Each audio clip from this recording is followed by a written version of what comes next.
विद्यार्थियों, आप सभी का विजडम क्लासेस जगदीशपुर में स्वागत है।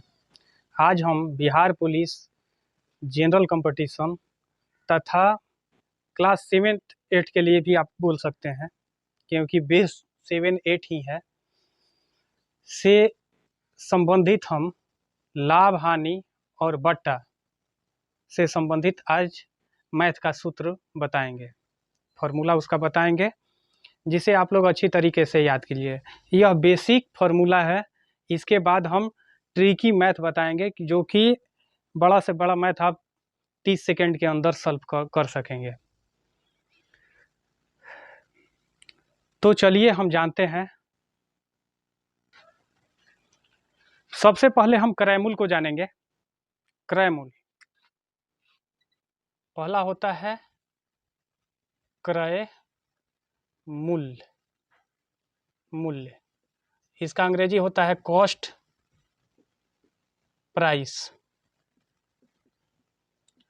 जिस मूल्य पर किसी वस्तु को खरीदा जाता है, जिस मूल्य पर किसी वस्तु को खरीदा जाता है उसे कॉस्ट प्राइस कहा जाता है। जिस मूल्य पर किसी वस्तु को खरीदा जाता है उसे कॉस्ट प्राइस कहा जाता है। मान लीजिए कि हम बाजार गए और 100 रुपया में किसी वस्तु को खरीदते हैं, तो ये हमारा कॉस्ट प्राइस हुआ। अब ऊपरी व्यय होता है, दूसरा नंबर होता है ऊपरी व्यय। व्यय मीन्स होता है खर्चा। व्यय मीन्स क्या होता है? खर्चा।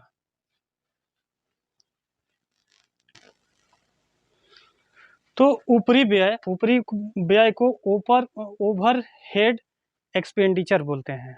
Over head expenditure. जैसे कि हम 100 रुपया का तो वस्तु खरीद लिए, लेकिन आने जाने में जो खर्च लगा वो क्रयमूल में ही ऐड होता है। वो क्रयमूल में ही ऐड होता है, हमारा कुल क्रयमूल हो जाता है। कुल क्रयमूल में ऊपरी व्यय प्लस क्रयमूल को हम जोड़ देते हैं। जैसे तीसरा क्रयमूल इक्वल टू, ऐसे कॉस्ट प्राइस को खरीद मूल्य भी बोलते हैं।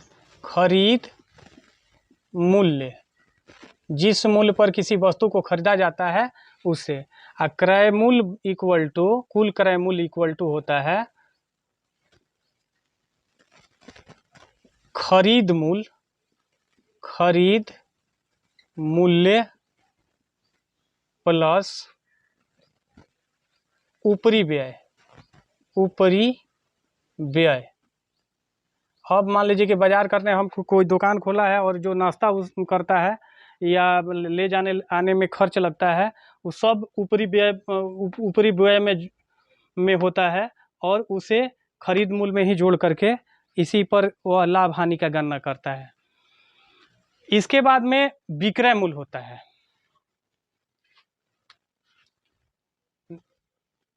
चौथा विक्रय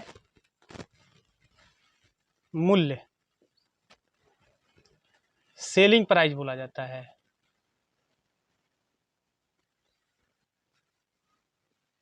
सेलिंग प्राइस, जिस मूल्य पर किसी वस्तु को बेचा जाता है उसे विक्रय मूल्य कहते हैं। इसके बाद होता है लाभ।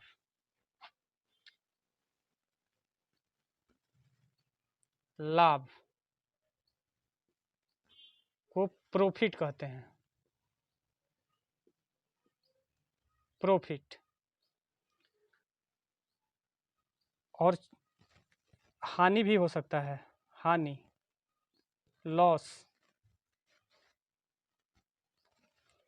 जब हम किसी वस्तु को कम दाम में खरीदकर अधिक दाम में बेचते हैं तो लाभ होता है। यानी कि 100 रुपया के वस्तु को हम खरीद करके उसे 120 रुपया या 150 रुपया, माने 100 रुपया से जितना ज़्यादा में बेचें तो तब लाभ होगा।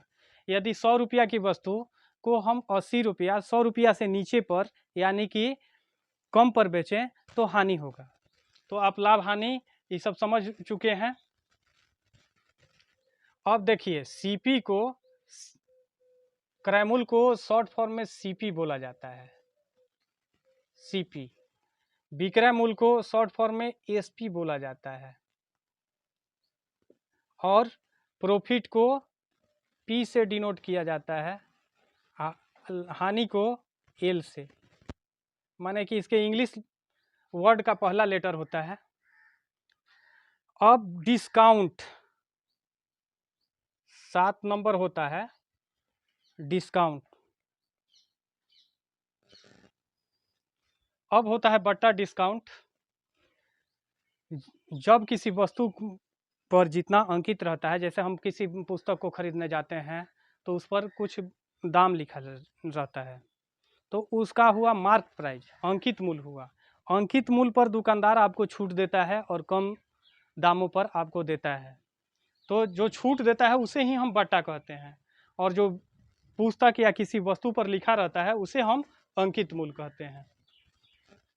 तो इतना आप लोग समझ गए हैं। कभी कभी आप लोगों को कर्मिक बट्टा भी मिलता है। कर्मिक बट्टा जैसे कि नगद लेने पर इतना %, 10 दिन बाद भुगतान करने पर इतना %, छूट 20 दिन के बाद में, और 1 महीने बाद देने पर कुछ भी छूट नहीं दिया जाएगा, क्योंकि पूरा मूल्य लिया जाएगा। तो इस तरह के भी बट्टे होते हैं, उसे कर्मिक बट्टे कहते हैं। सक्सेसिव डिस्काउंट भी बोला जाता है। तो चलिए हम ये सब जानते हैं, इसका सूत्र जानते हैं। लाभ इक्वल टू होता है विक्रय मूल्य माइनस क्रय मूल्य। इसे शॉर्ट फॉर्म में P equal to SP minus CP लिखा जाता है। दूसरा है हानि बराबर क्रय मूल्य माइनस विक्रय मूल्य, शॉर्ट फॉर्म में L equal to CP minus SP।